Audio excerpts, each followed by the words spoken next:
Manajemen sumber daya manusia dalam pandangan Islam. Manajemen sumber daya manusia dalam pandangan Islam.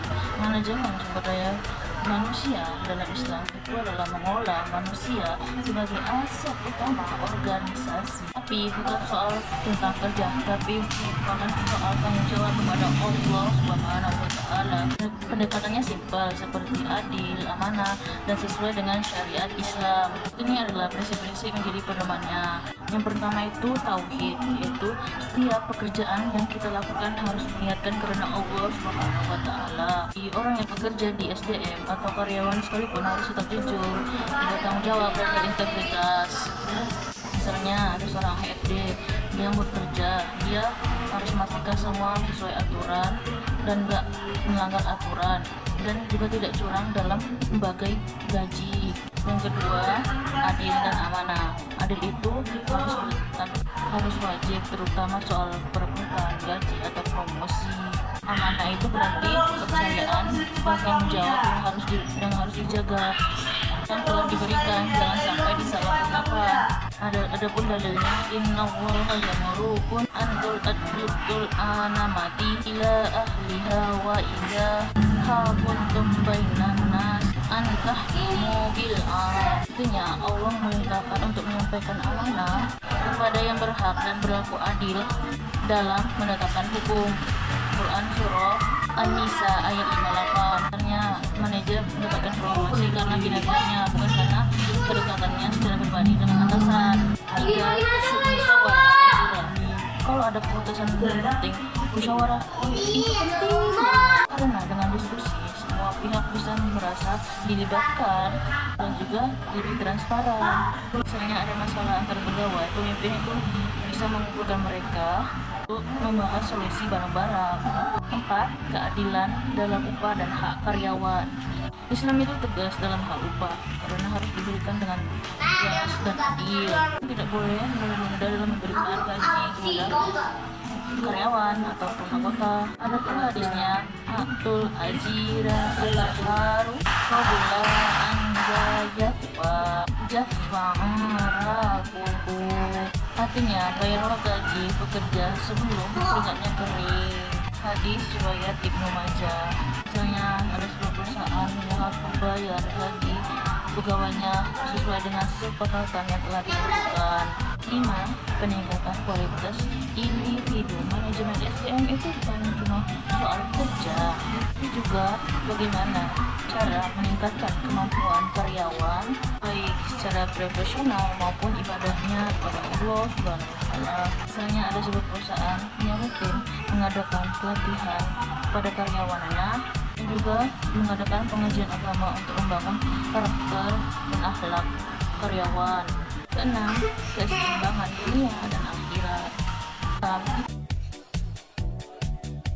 Baik, kenalkan nama saya Muhammad Rizky Ramadan. Di sini saya akan menyampaikan materi yang kedua yang berjudul itu pengaplikasian manajemen SDM dalam dunia Islam. Baik, langsung saja. Yang pertama itu rekrutmen dan juga seleksi. Memilih karyawan berdasarkan kompetensi dan juga akhlak itu sangat perlu dalam pembangunan perusahaan, apalagi itu perusahaan yang berbau Islam. Kompetensi atau teknis atau kafah dan juga moral atau amanah adalah dua karakteristik utama dalam pembangunan rekrutmen dan juga seleksi, agar seleksi itu lebih jujur dan juga amanah sehingga menghasilkan karyawan-karyawan yang lebih unggul. Yang kedua itu melakukan pelatihan dan juga pengembangan. Melakukan pelatihan untuk meningkatkan kompetensi teknis sekaligus menanamkan nilai-nilai keislaman seperti etos kerja dan juga kejujuran dan juga keikhlasan, agar karyawan-karyawan unggul yang telah direkrut itu bisa mengembangkan tugas yang diberikan oleh atasan agar lebih semaksimal mungkin dengan melakukan pelatihan juga pengembangan agar karyawan itu lebih maksimal dalam menjalankan tugasnya. Selanjutnya, evaluasi kerja.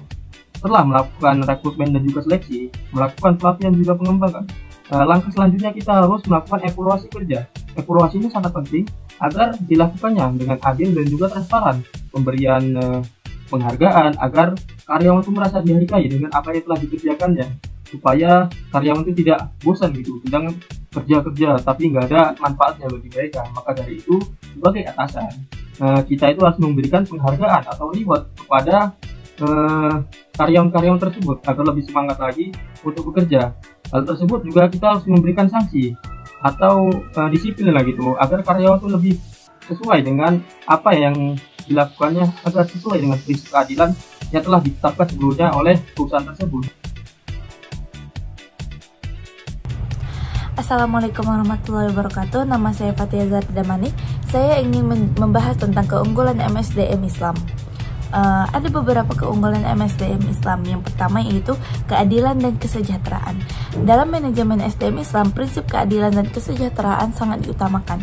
Setiap individu diperlakukan dengan adil tanpa memandang status sosial, ras, atau jenis kelamin. Kemudian yang kedua yaitu etika dan moralitas. Manajemen SDM Islam menekankan pada penerapan nilai-nilai moral dan etika seperti kejujuran, integritas, dan tanggung jawab. Hal ini memastikan bahwa keputusan yang diambil dalam pengelolaan SDM selalu berdasarkan prinsip yang baik dan benar. Selanjutnya, yang ketiga yaitu kesejahteraan dan keseimbangan. Islam mengajarkan pentingnya kesejahteraan fisik, mental, dan spiritual.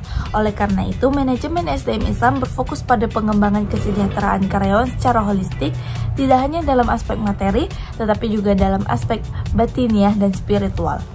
Kemudian yang keempat yaitu pengembangan potensi.